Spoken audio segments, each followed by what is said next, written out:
there's a difference between strength and power. Yeah. Because strength is a posture of war.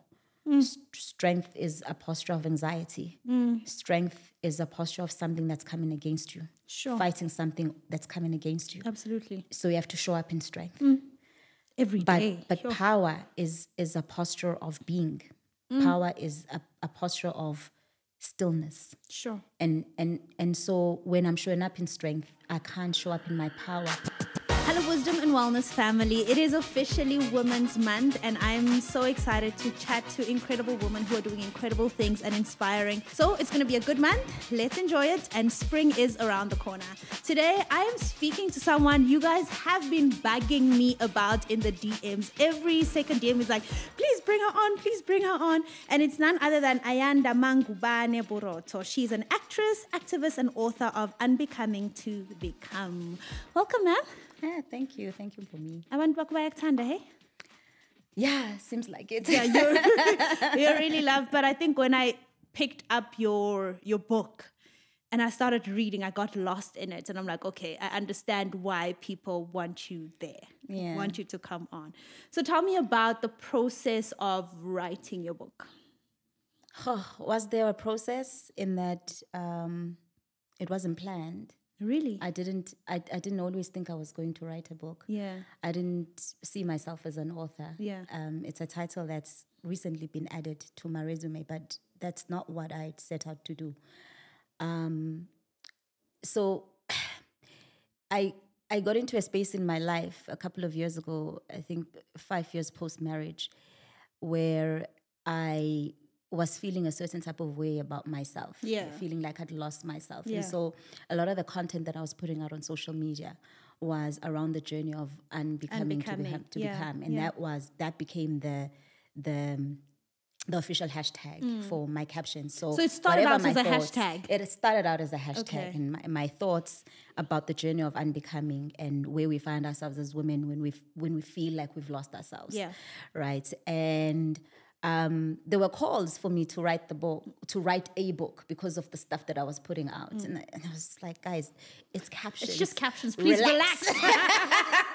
like everybody calm down. It's captions. Yeah. And then God spoke. I remember it was a very clear instruction that I should write a book.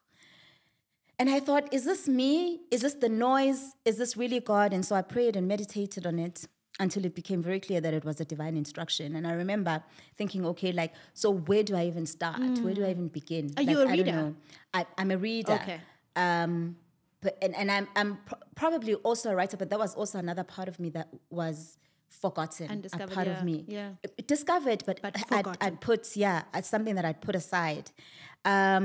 And then remember times when I'd go to exclusive books and I would page through like huge books and I'd be like, oh God, but like, do you really expect me to write? Yeah. Like me, write? Like what am I, Yeah. And then what am I going to do with this book? Once I've written it, so what am I going to do?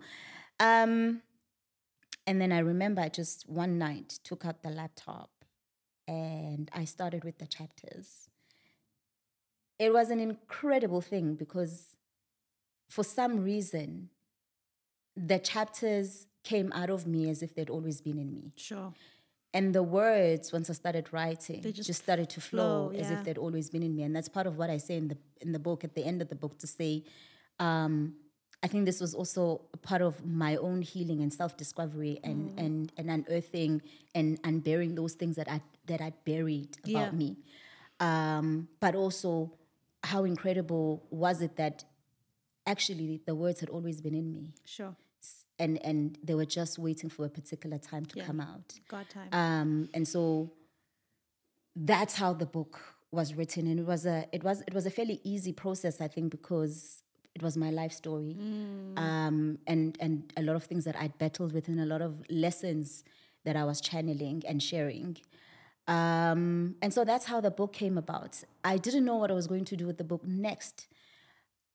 So once the book was finished, again, I was directed as to, how the cover should look and everything was essentially just divine direction. Divine direction, And I mean, it makes sense. It makes sense that with all the challenges that we had trying to get into the bookstores as a self-publisher. Yes, eventually had a distributor, but it made sense that it did as well as it did. We've sold over 50,000 copies in South Africa too. South Africa and overseas but too. we know how the market, the book market share. Yeah, I mean, a bestseller in South Africa is like 3,000 sales. 3,000, 5,000 copies. Yeah. Sure. And in the 3 years that the book's been on the shelves, yes, the sales have dwindled now, but the book really did amazingly well.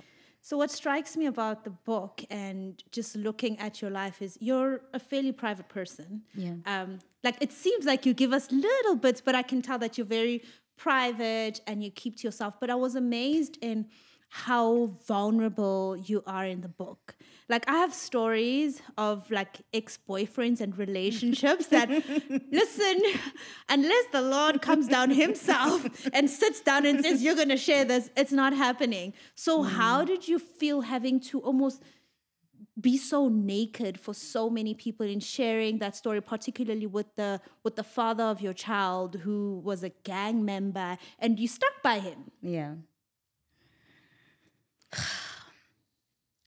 So it was very clear from the beginning.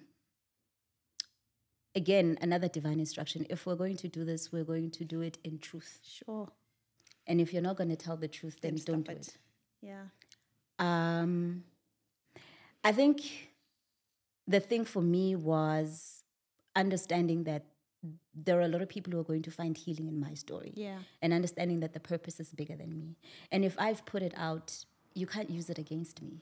I put it out first. That's it. You can't use it against me. I put it out. I chose to put it out. I own it. Yeah, you can't shame me. You can't shame me about it because I've put it out there. Yeah. So I think in the process of writing the book and drawing closer to God in that time, it was the understanding and the wisdom that came with what does being vulnerable mean at this point. What does it look like? What does it look like? And also, what is it going to do for those that you're going to impact? Sure. And once I saw that, I knew it had been the right thing to do. Sure. Are there parts that you left out, or do you feel like, you know what, I bared everything that was important? I think I bared everything that was important. Okay. The stuff that I didn't share, wouldn't have made a difference. Yeah, couldn't have made a difference. Yeah. The stuff that's there is the stuff that I think was most relatable for people, and it is what I was told to share. So you had your daughter at a young age, and it was filled with a lot of shame. I think you told your mom when you were 8 months, six months pregnant. And what has that experience taught you now? Because I know then you were just trying to. I got in your story. Like, that's what I do when I read a book. I get in your story. So I became you. And when I became you during that period of your life, I could almost understand that possibly for the first 5-10 years of your life, you were just trying to prove, good, I've got this. Don't worry. I'm covering the shame. And I don't know how much living or forgiveness you did for yourself. But me coming into your story, I can imagine how those years of my life would have felt like proving myself, right? And so I know there's a lot of girls who are in that situation where they feel like they've let down so many people. They feel this shame and they feel so alone. What do you want to say to them now as 42-year-old Ayanda? Whew.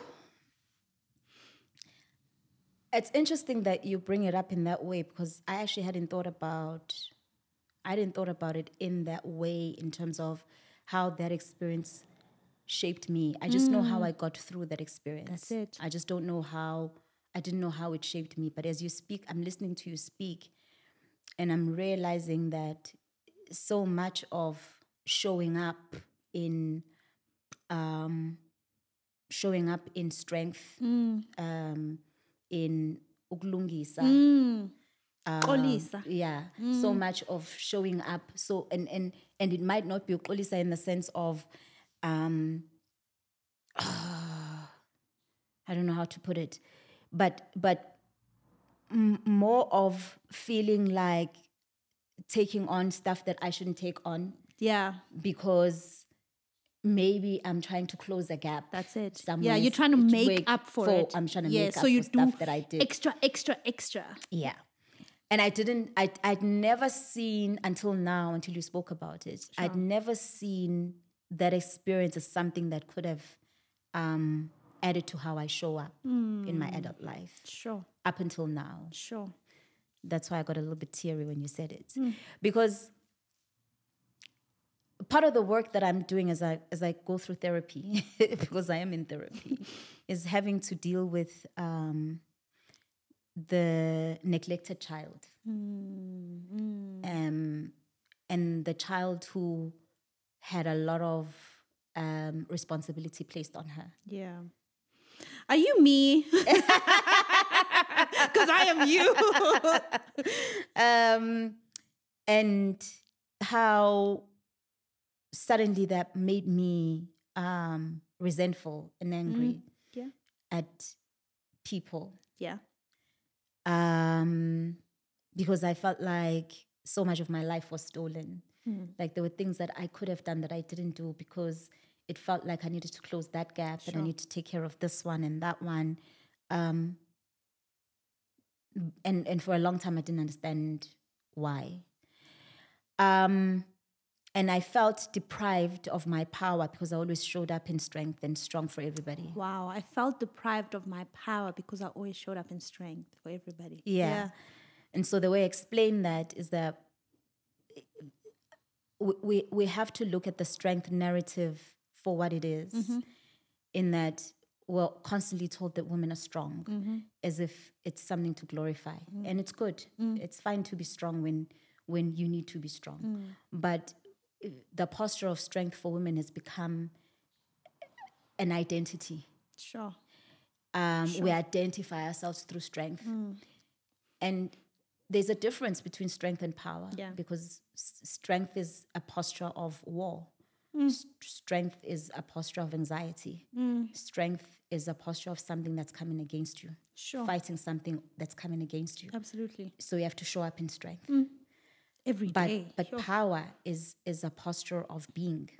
Power is a posture of stillness. Sure. And so when I'm showing up in strength, I can't show up in my power because yeah. And I can't be still and I can't hear and I can't be me when I show up in strength.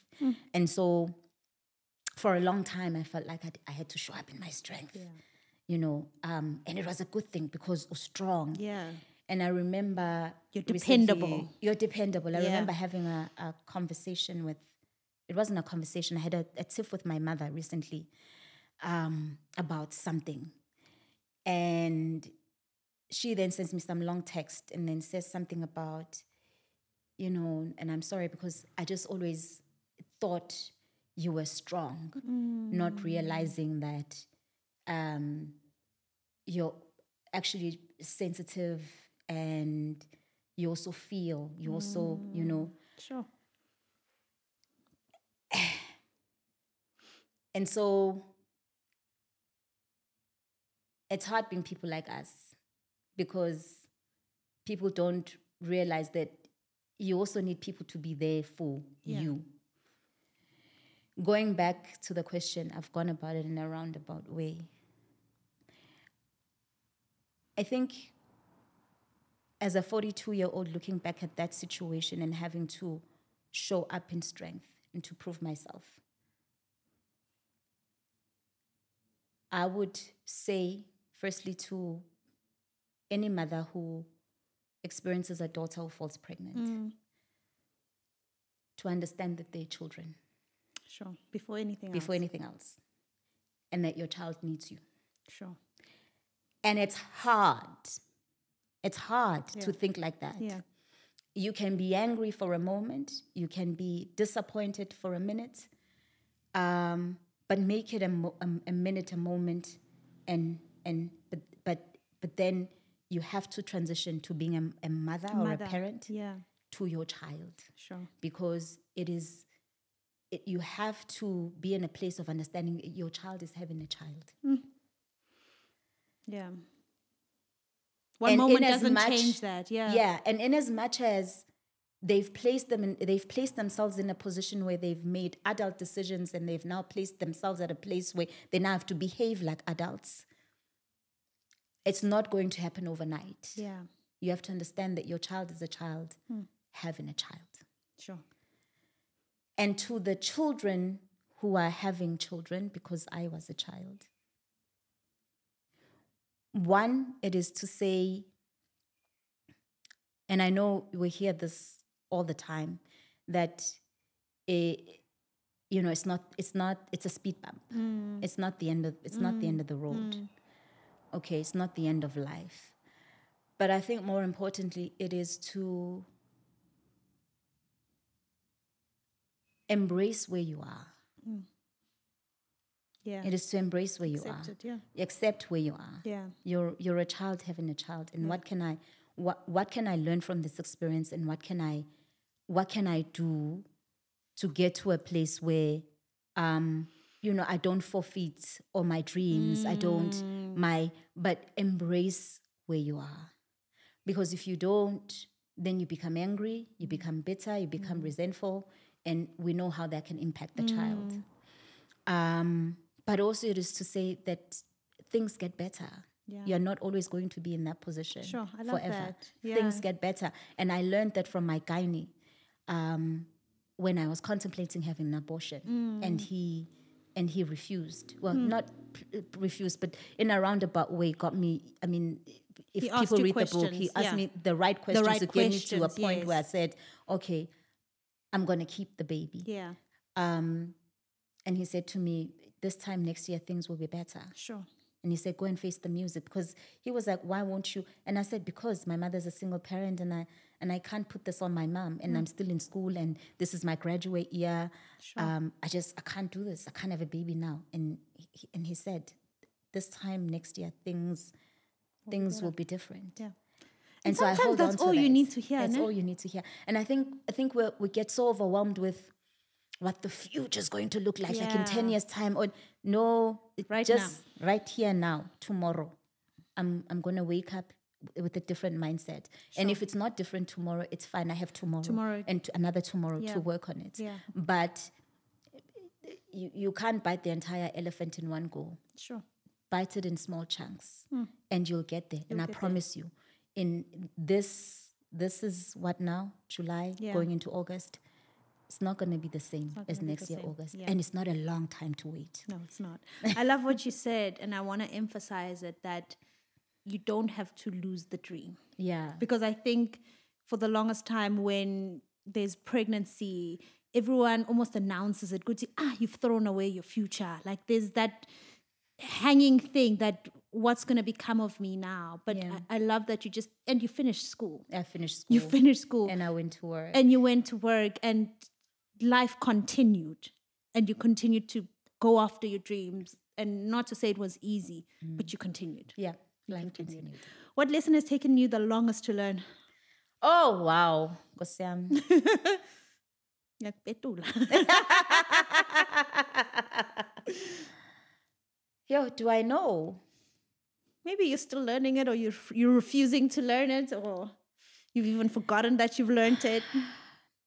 It's been the hardest and the longest, in that I'm a ngiyabathanda abantu. But also you said in the beginning I'm private, so in that I have boundaries in how I engage with people. Yeah. But abantu ngiyabathanda because my ministry is about people. And I care for people. And in my naiveness, I'm very trusting. I'm going to ask you again. Are you me? I'm very trusting. Yeah. But I think it was a challenging lesson, and I had to define this for myself. It was that personality is different to character. And we have to get to a place as people to understand that what you see as the personality is not necessarily the character. Sure.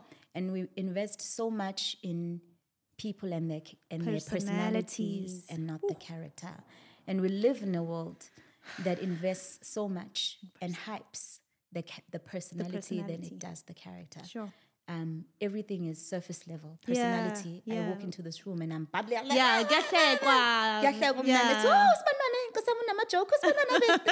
yeah, now you think you can build a life with that person. You know what I mean? Yeah. And I can walk in here and because I'm in my stillness and somebody says, oh, she's so arrogant, you know, she's so distant, like she's so. But almost uqhathanisa character labantu uthola ukuthi ihlukile kakhulu. Sure. I'm learning to not be fooled by personality. And to invest more in people's characters. Sure. Because that is what sustains friendships, that is what sustains marriages, that is what sustains relationships. Wow. It is the character, not the personality. Sure. And personality changes, right? And personality changes because it adapts to the environment. To the environment, yeah. And character what's happening. Stays the same. Character, and the thing about character is that you often don't see it because character usually surfaces when it's tested. That's the thing. Yeah, that's the thing. So I'm trying to get to a place where I'm like, how do I test character yomuntu before ngizifaka Yeah. But it's been the hardest lesson because I think, you know, before I just used to allow people into my space and you know and not really understanding people's intentions. Sure. And also then giving them a place and space in my life and heart that they haven't earned. Yeah. So I'm also learning that people must earn who they are in my life. Whew. They must earn it. That's some self-awareness stuff. How do you define purpose? Sure. Yeah, ne? Is purpose not truth? Living truthfully. Wow. Ooh, that is perspective. Because we're a generation of, I want to live in my purpose. You're living in your purpose. And it's like, purpose is such a hype word. I think purpose is truth. I think it's walking and living in truth because... And that's why so many of us are trying to find it because that having been born worthy and knowing what the purpose is, because the purpose is innate. Sure. Right? And over time, that purpose becomes buried with all the stereotypical, the conditioning, the socialization of who we're made to become.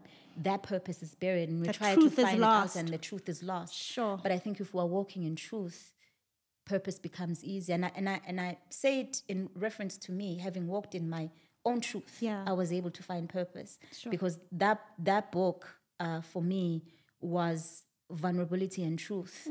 And in that vulnerability and truth, I was able to find and define what my purpose is. Sure. And it's sad to live in a world like this because so many of us are trying to find purpose in big things. Platforms, In platforms and big things and with big audiences, with hand clapping and appreciation and Maria weza ezozala uJesu. That's it. And that was it.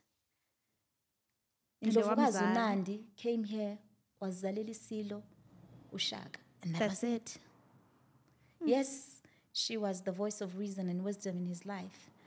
But she didn't come to be the king or the queen. She came to give us a king. Sure. And that was enough. Yeah. And it's interesting because she had always known that. And so she understood that she needed to fulfill her purpose and live her truth in order for him to fulfill his truth. Yeah, everyone has to play their role. Everybody has to play their role. It's interesting you say this. It's been a conversation over the last few days, and I guess it's just God is emphasizing it, that I think so many of us are lost in the trying to be the big thing, the main one. But the truth is, we're not all gonna be the main one, and it doesn't make your story, your truth less valuable. Yeah. Just because mine is in the front and yours is at the back. Yeah. Your role matters as much as my role and vice versa. Yeah. Sure. True. So true. I mean, it's the same with this event that we're having on the 26th. Unbecoming to become 3 generations of healing. For a long time, there's been calls for me to have an event. Mm-hmm.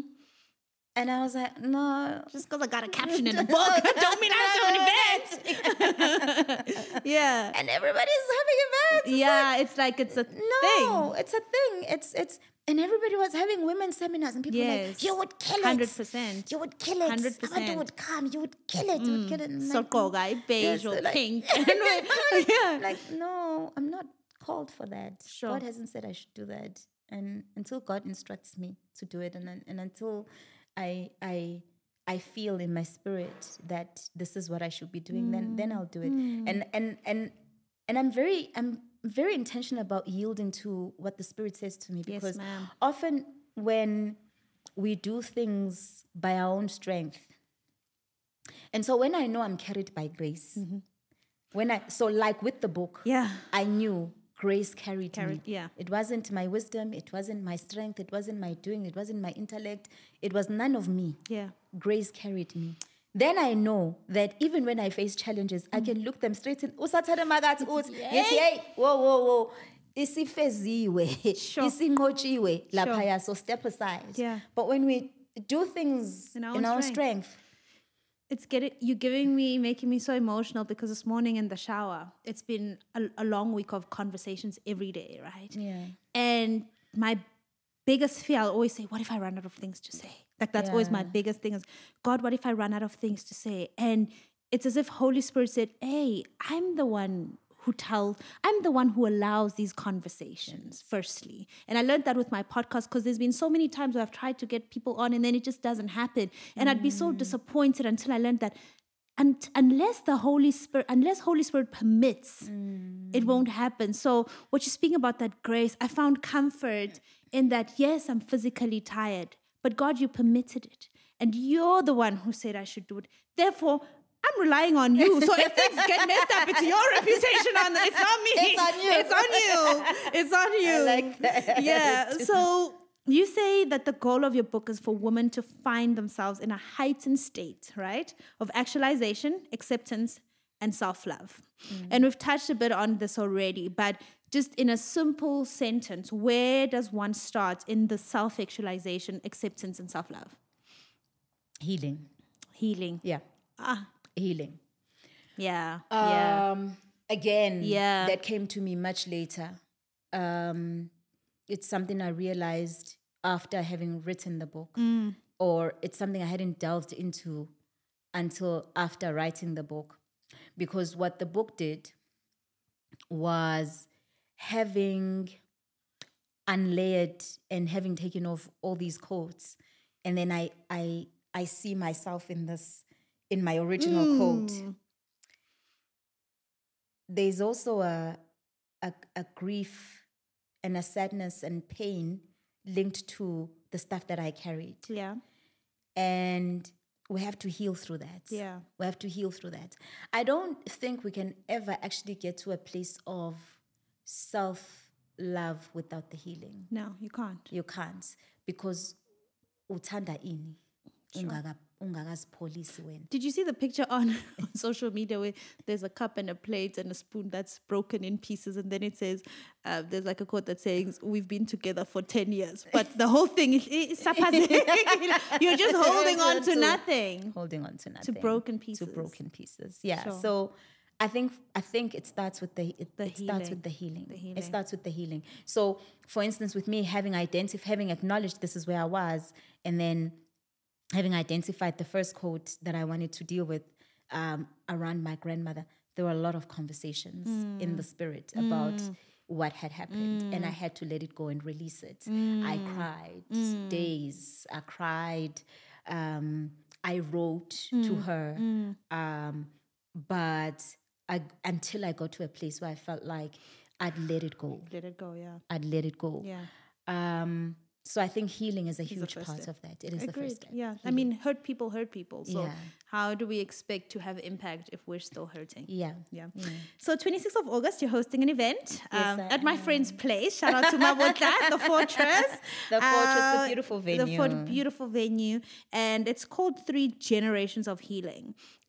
Why 3 generations of healing? Is it going to be you, your mom, your daughter? Or is that what the conversation is around? What are you hoping to achieve on the day?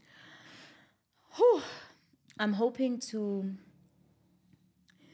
firstly heal the generation of our mothers. Yeah, they need healing.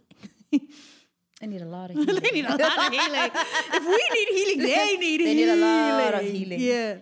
And to get them to a place of understanding the stuff that they passed on to us. Yeah.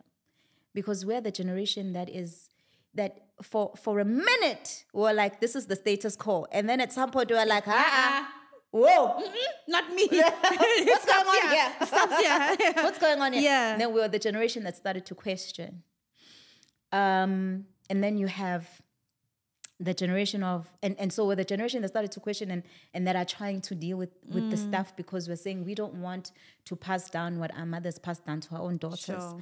And so we want our daughters to be there for the conversation. And I'll give you an example of why the generations are important for me, especially with ourselves and our daughters. We're in a society today where marriage is being redefined. But also, I think in a society where, I have no squabbles with anybody who says they don't want to get married. I don't believe we're all meant to be married. Yeah, we are all meant to be married. But it is about understanding what the purpose of marriage is. Creation. So we have a generation of women who are so hurtful, and who are saying, actually, I don't want to do this. I don't need to do this. And it's not to say even that which is detrimental even to them. But it is to say we're in a generation where it's become too easy. Yeah. It's easier to walk away. Yeah. Yeah. And we're the generation that says it's optional. And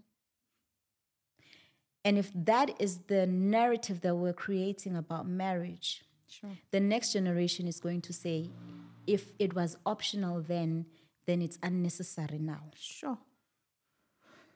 Yeah. In a society where nobody's getting married, and it's not about marriage, but in a society where we're not building families. There's no community. There are no communities. Yeah. There's just brokenness. And that's my worry. So for me, it's about addressing those sort of things to say, there are narratives that we're trying to fight around, or call it toxic masculinity and how that affects us in marriage. But it doesn't necessarily mean that which is the purpose for marriage is not necessary. It still is.